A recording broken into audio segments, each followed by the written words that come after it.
नमस्कार। आज समाज के यूट्यूब चैनल पर आप सभी दर्शकों का स्वागत है।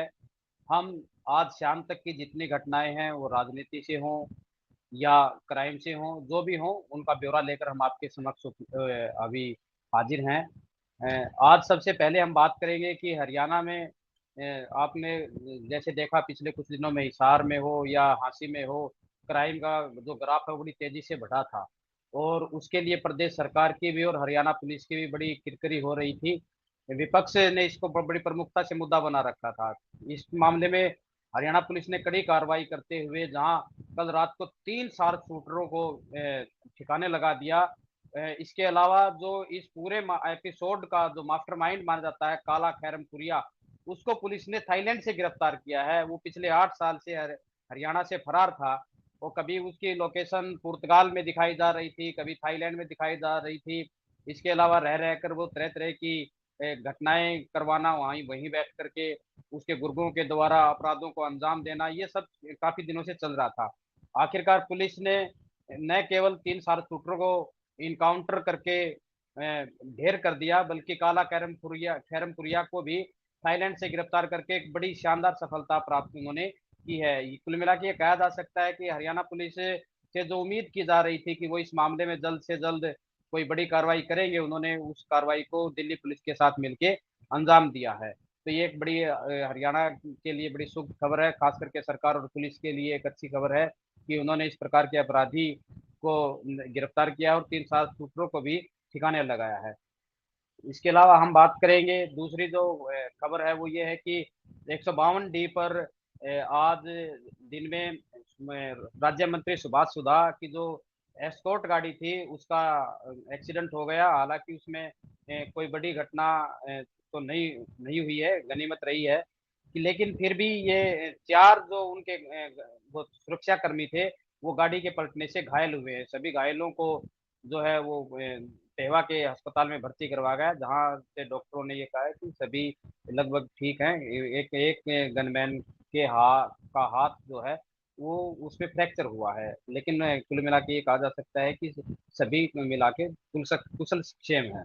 इसके अलावा जो सबसे एक और महत्वपूर्ण खबर है, वो ये राजनीति से जुड़ी खबर है कि रोहतक में भारतीय जनता पार्टी की एससी सेल की जो बैठक हुई, उसमें इस बात पे चिंता व्यक्त की गई कि भारतीय जनता पार्टी से पिछले 10 साल में जिस प्रकार से अनुसूचित जाति का वोटर उनके करीब आया था, वो लोकसभा चुनाव में कुछ खिसका है।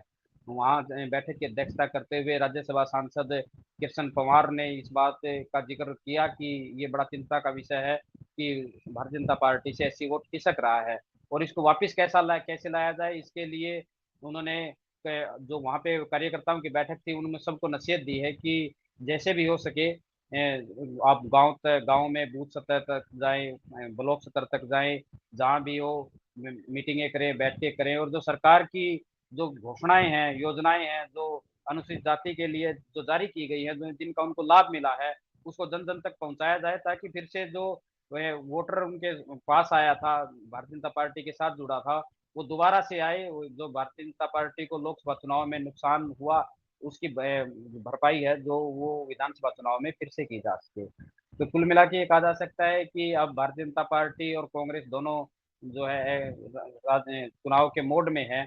वहीं भूपेंद्र सिंह हुड्डा ने भी रोहतक के अलावा अब जहाँ कल चंडीगढ़ में उन्होंने प्रेस कॉन्फ्रेंस करके ये साफ कर दिया था कि वो एक हरियाणा मांगे हिसाब के जरिए पूरे हरियाणा में एक यात्रा निकालेंगे। उसी कड़ी में उन्होंने फतेहाबाद में एक जनसभा का आयोजन किया। उसमें सरकार को घेरते उन्होंने कहा कि प्रदेश में क्राइम का ग्राफ बढ़ रहा है, युवाओं को रोजगार नहीं मिल रहा है।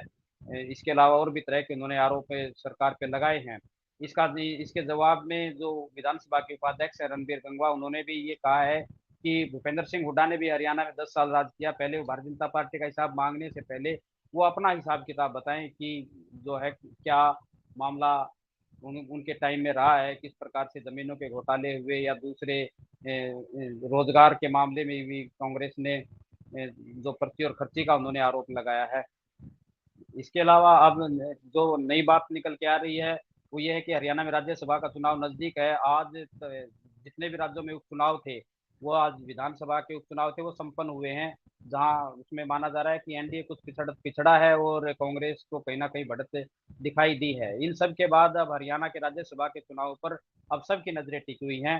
राज्यसभा चुनाव में ये माना जा रहा था कि जो भारतीय जनता पार्टी में किरण चौधरी ने एंट्री मारी है उसका कहीं ना कहीं उनको लाभ मिलेगा और उनको जो गिफ्ट मिलेगा वो राज्यसभा की सीट के तौर पे मिलेगा। लेकिन अब पार्टी सूत्रों से जो दो नए नाम और सामने निकल के आ रहे हैं, उनमें एक है अंबाला से बंतो कटारिया का और दूसरा है सिरसा से चुनाव हारी सुनीता दुग्गल का। कुल मिला के ये कहा जा सकता है कि अगर ये दो नाम नए आए हैं तो ये किरण चौधरी के लिए कहीं ना कहीं भारतीय जनता पार्टी की ओर से अगर ऐसा हुआ तो ये झटका हो सकता है। लेकिन बहरहाल ये आने वाला समय बताएगा इस बात में कितनी सच्चाई है, कौन राज्यसभा का उम्मीदवार होगा पार्टी की तरफ से, या कौन जीतेगा। ये सब बातें भविष्य में हैं।